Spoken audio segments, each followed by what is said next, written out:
As far as this DNA stuff, I mean, what about you're assuming that a lot of men want to know? I know a lot of men who really don't want to know. That's not true. Daddy, you do not know a lot of men who do not want to know. What's up, YouTube? One Man Podcast back with another video. Today's video is going to be Woman Debates the Lead Attorney about paternity fraud. All right, before I get into the video, though, got to do the YouTube stuff. The goal is 75,000 subscribers by August. It's a crazy goal. It's a big goal, but it's my goal. I know I'm going to get to my goals if you give me the HBO special. Do you know what the HBO special is? That's the Help a Brother Out special. All right, so go on and help a brother out. Hit the like and the subscribe button for more content. I'm going to give y'all a second to do that. All right, now let's get to the video. Woman debates the lead attorney about paternity fraud. Let's see what she got to say. Men, this is something you said earlier. I'm just going by something you said earlier. You said that paternity fraud is not committed by men. Did you not say that? Correct, because it's paternity fraud. This is not maternity fraud. Paternity fraud is committed against men. It comes from the word paternity, paternal. It means men. Well, then he's committing maternity fraud then. God damn it, Jen. I mean, it's fraud. I mean, do you not understand that that's fraud if he's lying about? You're saying, okay. Yes, Jen. Listen, if he pays the scientist $1,000 to change the result, that's fraud. Okay, that's all I wanted you to say. It's fraud. But you have an issue with the wording. Like, is it paternity, maternity? I don't know, but it's all fraud. If a woman is lying about who the daddy is, it's paternity fraud. So if the man is lying about who the daddy is that not paternity fraud too? Yes, Jan. If a man pays the scientist $1,000 to change the result, that's fraud. Thank you. Hello, I'm not the crazy one. That's all my whole point was. I'm sorry it took that long to get to. I don't read the chat. If they can't, that's why I'm talking to you. So just to give y'all a little context, this video is about 12 minutes long. I'm at about the 6 minute mark. Before this conversation that I wanted to get into, the lead attorney basically said that paternity fraud is exclusively a male problem. Why? Because paternity means father. Okay, and also if a woman gives birth to a child, she knows that it's hers, while the father, on the other hand, is still up in the air. And a woman came on, and for some reason she wanted to debate that men commit maternity fraud. So basically they go to scientists and pay to have their DNA. When they do the paternity test, they pay to have the father switch to another guy to prove that they're not the father. I need to see the statistics on that. I think that almost never happens. If that does happen, I haven't heard of it. But I guess that was her big win. That was her big aha, I got you moment. He had to say, I guess if a guy were to go and pay a doctor off to prove that he wasn't the father, that would be maternity fraud. But how often does that happen? But let's continue the video to get into what I wanted to talk about. Let's keep going. Attorney, I'm not talking to the lay people. You're an attorney. I expect you to understand this. So thank you. But Jen, you are crazy. You are all go ahead, I'm sorry. But as far as this DNA stuff, I mean, what about you're assuming that a lot of men want to know? I know a lot of men who really don't want to know. That's not true. Daddy, you do not know a lot of men who do not want to know. I do. Okay, just like I just gave you the paternity fraud. No, you don't know. You might know. You might know. You might know one man. You might know who left. Did somebody leave? You might know one man who tells you he doesn't want to know, or you might know one man who really knows, but he's telling you he doesn't want to know. Right. But you don't know a lot of men who don't want to know, Jan. That's just not true. Well, I know several examples. I mean, I know more that, in my case, that didn't want to know than do want to know. All right, Jan. Let's go down this road, Jan. How many men do you know that have children and they do not want to know if the children is theirs or not? Since you know a lot, you said you know a lot. All right, you want to come up here and no. You gonna come up here and talk to an attorney, right? Fine. We're gonna do this. We're gonna do this formally then. Right. You say you know a lot of men who have kids and they do not want to know if they're the father or not. Let me give you an example. No. I don't want an example. I'm asking you a specific question. You say you know a lot of men who have kids and they don't want to know if they're the father or not. How many men do you know? You say you know a lot. How many men have kids and they don't want to know if they're the fathers or not? How many? Well, at least one now. Well, all right, people in the chat. Who in the chat considers a lot to be one? I'm just saying currently, I'm you want me to go in my mind. Dan, no. You said because no. I wanted to give you examples. Dan, no. And this is why I try not to use anecdotal evidence when I'm making arguments. And this is why I stay general with my statistics and I use the ones that apply to the general population, because anecdotal evidence is dangerous. And I know that this is the case for a lot of women because they like to storytell. They like to tell each other business and tea and this and that. And usually it's about trauma. Usually the best tea, quote unquote, is trauma based. So women will sometimes have conversations, and this isn't exclusive to women, but it's definitely more of a feminine trait.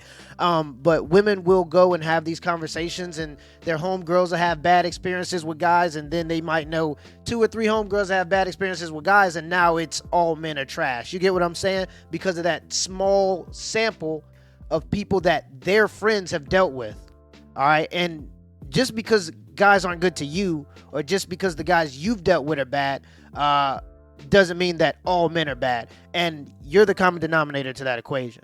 Okay, so maybe you should be looking internally instead of externally, and trying to solve problems that may be, why am I the person that attracts these kind of people? Why am I attracted to this kind of man that doesn't treat me right? Why am I attracted to drug dealers and hood dudes and this and that don't treat me right? And I'm not saying that's the case for all drug dealers and hood dudes. Some of them treat their women decent. Some of them. All right. But it's a small minority. But yeah, you get where I'm going with that. Okay. Just because and that's the danger of anecdotal evidence. All right. It doesn't hold weight. A lot of times it's just like, I'll have single mothers come on and they'll tell me all this isn't, oh, well, guys only want sex from me. And I tell them, well, you have a child. So the guys that reach out to you are more than likely they're going to see you as an easy target. So those guys in particular, the guys in your pool, may be just about sex, but that isn't the conclusion of all men. Or you'll have these girls that want a transitional relationship. What do I mean by that? I'm talking about a girl that's 25 trying to date a 50-year-old. Obviously, that's going to be more of a transactional relationship. And then they'll go, well, all the guys that I've dealt with only want sex from me. Well, I mean, you only want money from them. Okay, so you're seeking out men that only want sex from you. Okay, you're seeking out men that only want a trophy wife. And then you get this small pool of data and you say, well, this is the conclusion for all men because of your own experiences. And this is just an example of that, but let's continue. No, you said men. Men is plural. Men means two or more.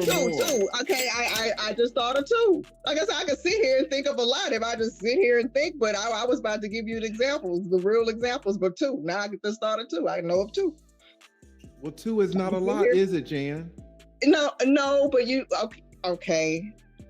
But how many people do I know that question if the kid is theirs? I don't know a whole lot of people like that. But when the question just arguing comes up, that is it my baby? The men, a lot of times, I'm not gonna say I mean several times that I know of, they don't want to know. So regardless of whether it is a lot or several or a few or a couple, get off the wording. What about those men? What about the men who are okay with not knowing? And I do know men like that. Okay, Jan. You know a lot of men You know a lot of men who don't want to know if their kids are theirs or not. If you say it, Jan, we'll believe it. You know all these men who have kids and they don't want to know. And they don't want to know if their kids are theirs. Come on. They're supporting these kids. They're going to work 9 to 5. I can tell you, I'm trying to get these people to take DNA tests and they don't want to get it. That's what I'm trying to tell you. I'm trying to encourage them to get the DNA test. And that says more about the women that those men are dealing with over the guys themselves. If you got a man that's afraid to get a DNA test, like he doesn't want to know, generally speaking, it's because either he doesn't want to offend the woman by getting the test, or he knows that the child might not be his, and he don't even want to find out because it would destroy him. Okay, and when I'm looking at the statistics, when I'm looking at 32%, okay, and this is data collected from, I don't know how many, but a bunch of paternity test labs, okay? And the data that they've all pulled together shows that about 32% of their results are negative, okay? 32% of men that go and get a DNA test, it comes back negative. A paternity test, it comes back negative. All right, that's 1/3 of men that go and get DNA tests, okay? And then when you look at the fact that paternity fraud isn't even a crime that's punishable, what's going to happen is they say you can do a civil suit. Okay, so you can go and you can sue her for the money, but what the court does is they make decisions based on what's best for the child. Okay, so if you're a father and you took care of a child for 15 years, and then as a mother you find out the child ain't yours, you want to take her to court, because you can't do anything. She's not going to face any jail time. But if you want to take her to court and possibly get your money back, you can do that. But what they're going to do is say she's not going to be able to pay you back. And for the sake of the child, we're just going to let her pass. Basically is what's going to happen. And that's what generally happens in these situations. Because these single mothers, they run the risk of... Single mothers are already the poorest demographic in America. All right, so then you put on top of that paternity fraud and them having to pay fathers back for lying on the children, they would be under. You get where I'm going. They would be completely broke. I believe that's just a consequence of the things you do. If you sit there and lie and you knew that you were sleeping around with a bunch of men when you was pregnant or during the time you got pregnant, you should at least have the dignity to let that man know. And if you go 15 years collecting checks or leeching off this man, that's on you if he finds out that child ain't his, and you should have to pay him back regardless of how broke you are. But the court sees it different, and they look in the eyes of the child, and generally speaking, the mother ain't gonna be able to pay you back and be able to have the money to raise a child. That's how the court's gonna see it. So you're more than likely not gonna get your money back, and she ain't doing no jail time or any she's not gonna have any punishment for that crime. Let's keep going. Oh, I just thought of a third one. I thought of a third one. Yeah, so yeah, I know a lot of men, and you know what? If they were legally married, it doesn't matter if they get a DNA test. And that's another question I wanted to ask you. When you're talking about telling a woman, I'm going to get a DNA test on the kids we have, are you talking about a wife or a girlfriend, a baby mama or a wife? And I think everybody in the chat loves you, but they want me to move on. But I appreciate you. I mean, but you're okay. Well, you can't answer the questions. I mean, I'm asking the question, but you're not. I mean, I'm just listen. We got 300 people in the chat, so I need. We're a democracy. I need to. I got people in the back too, but I appreciate you. I appreciate you coming up, Jan. All right. Well, I had the child. We don't get along with the child support questions, and move along. Let it go to someone else. But I'll send you email. I would like to know the questions. Maybe I can explain it a little better. No problem, and Jay. You will always be a sister to the channel. You are one of the very few women who would come up consistently at the very beginning. So you can always come up. Thank you so much, Jan. Okay. Have a good night. Bye. Okay, so that was the end of the clip that I wanted to show. If you guys want to go and watch the full video, I'll leave a link to the in the description below. The lead attorney, I keep mixing paternity and attorney. The lead attorney, he makes great content. So if you guys want to go and subscribe to him, that'll be great. I'll leave a link in the description again. But the kind of women that say they don't want, I don't get why it's even a conversation for men to know if they're the father of the children that they're raising. It's a $250,000 investment from 0 to 18. That's the average price. That's the average cost to raise a child in America. And that's just 18. That's not including college. That's not including if the car breaks down, you got to buy them a used car for college. If the car breaks down, you got to pay for repairs. You got to be there. That's not including the heavy lifting you have to do, help them move into college. Just different things that come with being a parent.